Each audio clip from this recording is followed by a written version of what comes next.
So one of the common questions growers have today is about efficiency of inputs.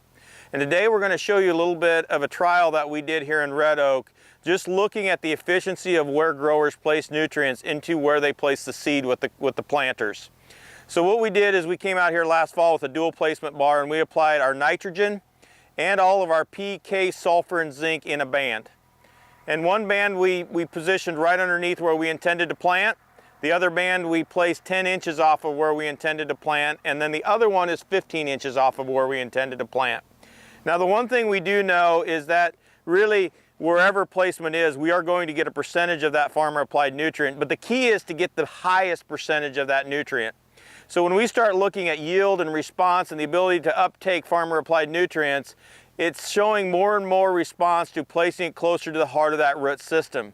So we saw a yield of right underneath the row of those nutrients of 242. When we got 15 inches away, we saw a yield of 221.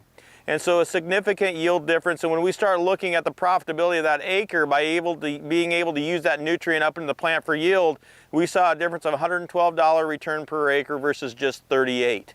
So as you start looking at 2019 and efficiencies and the cost of inputs and the desire to produce yield and the desire to make sure that that plant is fed season long, placement is going to be a key driver to just make sure that things are efficiently used across your fields.